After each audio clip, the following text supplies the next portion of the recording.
Good morning, class 4. How are you all? I hope you all are fine.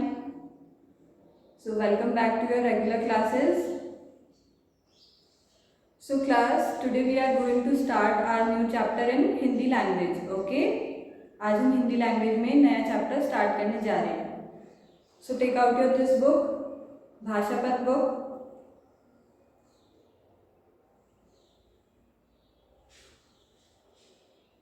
So, class, open your book and come to page number 3 to 32. आज हम एक नया chapter start करने जा रहे हैं जिसका नाम क्या है? हमारा स्वास्थ्य. स्वास्थ्य हम किसको बोलते हैं? अपनी हेल्थ को. ओके, तो मैं रीडिंग कर रही हूँ, आप लोगों को ध्यान से सुनना है. सर्दी का महीना था, चारों ओर कुहासा छाया था. सामने की सड़क से गुजरते वाहनों की केवल आवाज़ ही सुनाई देती थी. कभी कभी तो आवाज़ इतनी तेज़ होती थी कि कान के पर्दे फटते. ऐसे में सौम्या अपनी बड़ी बहन विमला के साथ आज घर पर ही थी. आखिर करती भी क्या, स्कूल में तो छुट्टी थी ही. दोनों आपस में ही कुछ बातें कर रही थीं. दोनों बहनें बातें ही कर रही थीं कि तभी उनके पापा भी आ गए. वे फल खरीदने बाज़ार गए थे. उन्हें देखते ही सौम्या ने दौड़कर बैग थाम लिया. बहुत खुशी से उसमें देखा, फिर मायूस हो गई. उसकी रोनी सी सूरत देखकर विमला बोल पड़ी, क्या हुआ सौम्या, इतनी दुखी क्यों हो? क्या करूं दीदी, मैंने तो सोचा था पापा बाज़ार से चाट पकौड़े लाएंगे. लेकिन इतना कहते कहते सौम्या की आंखें भर आईं. विमला की उत्सुकता और भी बढ़ गई. यह देखकर उसकी खुशी का ठिकाना न रहा कि बैग में स्वादिष्ट फल और हरी भरी सब्जियां थीं. वह बोली, अरे सौम्या, इसमें दुखी होने की क्या बात है? अभी हम फल खाते हैं. चाट पकौड़े तो मम्मी से बनवा ही लेंगे. वैसे भी बुआ जी आने ही वाली हैं, उनके लिए तो ये सब बनाया ही होगा. विमला बोल ही रही थी कि तभी मम्मी ने पुकारा, नाश्ता तैयार है, सभी लोग खाने की टेबल पर आ जाओ. नाश्ते का नाम सुनते ही सौम्या खुशी से उछल पड़ी.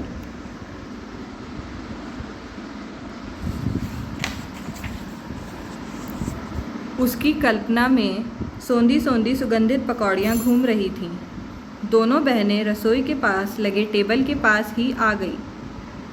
सामने की कुर्सी पर विमला के पापा भी बैठे थे.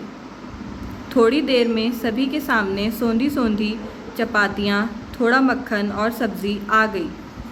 इसे देखते ही सौम्या बोल पड़ी, मम्मी मुझे रोटियां नहीं खानी हैं, मैंने तो सोचा था कि आपने पकौड़ियाँ बनाई होंगी. सौम्या लगातार बोलती जा रही थी. विमला को यह सब अच्छा नहीं लग रहा था, लेकिन पापा के सामने वह कुछ कहना नहीं चाहती थी. तभी उसके पापा ने कहा कि स्वास्थ्य की सुरक्षा के लिए स्वाद नहीं, स्वास्थ्यवर्धक आहार की ज़रूरत होती है. कार्य करने के लिए हमें ऊर्जा की ज़रूरत होती है. यह ऊर्जा पौष्टिक पदार्थों से ही आती है. तो क्लास, आज हम इस पाठ को सिर्फ यहीं तक ही पढ़ेंगे. Okay everyone. तो क्लास, यहाँ पे कौन से महीने की बात हो रही है? सर्दी के महीने की. ठीक है, विंटर्स की बात हो रही है. चारों ओर कुहासा छाया था. कुहासा मतलब जब सर्दियाँ होती हैं तो सब अपने घरों के अंदर ही घुसे हुए होते हैं ना, तो बहुत सन्नाटा छाया हुआ था. कुहासा मतलब होता है सन्नाटा. सामने की सड़क से गुजरते वाहनों की केवल आवाज़ ही सुनाई देती थी.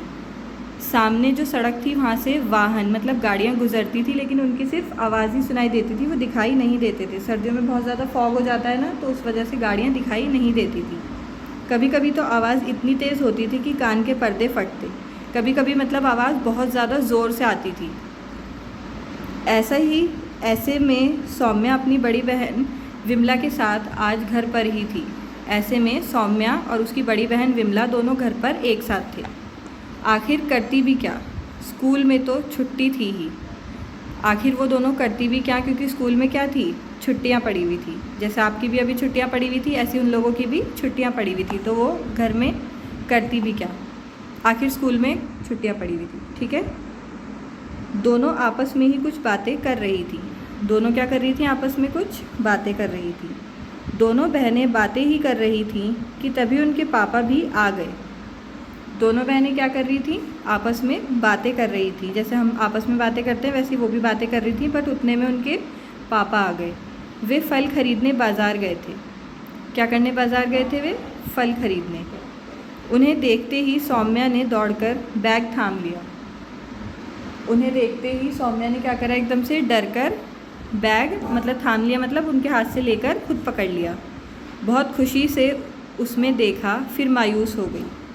बहुत खुशी से उसने बैग के अंदर देखा। जब हमारे मम्मी पापा भी बैग लेके आते हैं तो हम भी उसके अंदर झांक के देखते हैं ना कि मम्मी पापा क्या लेके आए हैं, तो ऐसे ही उसने भी देखा, बट फिर वो मायूस हो गई, मतलब उदास हो गई। क्यों हो गई, उसकी रोनी सी सूरत देखकर विमला बोल पड़ी, क्या हुआ सौम्या, इतनी दुखी क्यों हो। उसने रोने जैसी सूरत बना रखी थी अपनी शक्ल, तो उसको देखकर जो उसकी बड़ी बहन थी विमला, उसने क्या बोला, क्या हुआ सौम्या, इतनी दुखी क्यों हो। बाप सबको तो पता ही है ना कि वो इतनी दुखी क्यों थी। क्या करूं दीदी, मैंने तो सोचा था पापा बाज़ार से चाट पकौड़े लाएंगे, लेकिन इतना कहते कहते सौम्या की आंखें भर आई। इतना बोलते बोलते ही वो क्या हो गई, रोने लगी।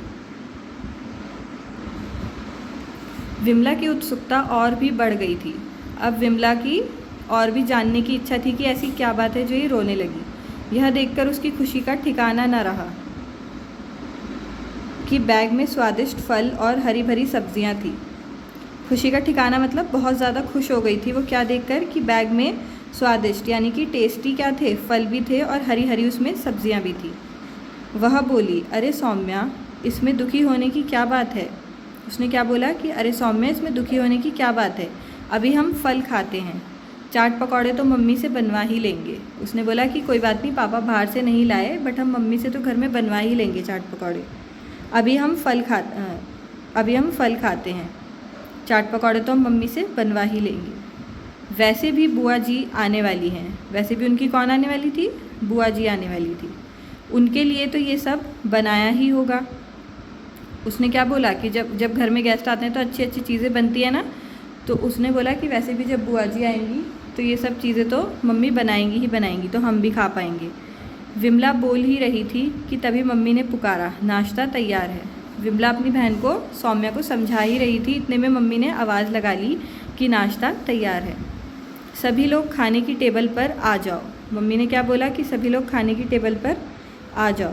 नाश्ते का नाम सुनते ही सौम्या खुशी से उछल पड़ी। जैसे ही नाश्ते का नाम सुना तो सौम्या वैसे ही खुशी से एकदम उछल पड़ी। उसकी कल्पना में सौंधी सौंधी सुगंधित पकौड़ियाँ घूम रही थी। उसके मन में क्या चल रहा था कि सौंधी सौंधी सुगंधित मतलब जिसमें से सुगंध आ रही है, अच्छी खुशबू आ रही है, ऐसी पकौड़ियाँ उसके मन में घूम रही थी, क्योंकि उसका मन पकौड़ी खाने का ही कर रहा था। दोनों बहनें रसोई के पास लगे टेबल के पास आ गई। दोनों बहनें रसोई के पास क्या लगी थी, एक टेबल लगी थी, डाइनिंग टेबल, उसके पास आकर बैठ गई। सामने की कुर्सी पर विमला के पापा भी बैठे। थोड़ी देर में सभी के सामने सौंधी सौंधी चपातियाँ, थोड़ा मक्खन और सब्ज़ी आ गई। थोड़ी देर में क्या आ गया खाने के लिए, सौंधी सौंधी चपातियाँ आ गई, थोड़ा सा मक्खन आ गया और सब्ज़ी आ गई। इसे देखते ही सौम्या बोल पड़ी। इसे देखते ही सौम्या ने क्या बोला, मम्मी मुझे रोटियां नहीं खानी हैं, मैंने तो सोचा था कि आपने पकौड़ियाँ बनाई होंगी। उसके मन में सिर्फ क्या घूम रही थी, पकौड़ियाँ ही घूम रही थी। सौम्या लगातार बोलती जा रही थी। विमला को यह सब अच्छा नहीं लग रहा था, लेकिन पापा के सामने वह कुछ कहना नहीं चाहती थी। उसको ये सब कुछ अच्छा नहीं लग रहा था। विमला उसकी बड़ी बहन थी, उसको ये सब कुछ अच्छा नहीं लग रहा था, लेकिन वो पापा के सामने अपनी छोटी बहन को कुछ कहना नहीं चाह रही थी। तभी उसके पापा ने कहा कि स्वास्थ्य की सुरक्षा के लिए स्वाद नहीं, स्वास्थ्यवर्धक आहार ही ज़रूरत होता है। स्वास्थ्यवर्धक आहार की ही ज़रूरत होती है। तभी उसके पापा ने एकदम से क्या कहा कि स्वास्थ्य की सुरक्षा के लिए मतलब हमें अपनी हेल्थ की अगर सुरक्षा करनी है, ठीक है, उसको अच्छा रखना है, अपने आप को हेल्दी रखना है, तो उसके लिए हमें स्वाद की ज़रूरत नहीं होती। स्वास्थ्यवर्धक मतलब जो चीज़ें हमारे हेल्थ को नुकसानदायक ना हो हमारी हेल्थ के लिए, ऐसे आहार की हमें ज़रूरत होती है। कार्य करने के लिए हमें ऊर्जा की ज़रूरत होती है। उसके पापा ने क्या बोला कि हमें कोई भी काम करना होता है तो हमें उसके लिए ऊर्जा की, एनर्जी की ज़रूरत होती है। यह ऊर्जा पौष्टिक पदार्थों से ही आती है। यह एनर्जी हमें कहाँ से मिलती है? सिर्फ हेल्दी खाने से, पौष्टिक पदार्थों से ही मिलती है। तो आई होप आप सभी को यहाँ तक की चैप्टर ईजिली समझ में आ गया होगा। आपको अब घर पे इस चैप्टर की यहाँ तक अच्छे से रीडिंग करनी है। ओके एवरीवन, नेक्स्ट क्लास में हम इस चैप्टर को आगे कंटिन्यू करेंगे। So that's all for today's class. Till then, bye bye, take care everyone.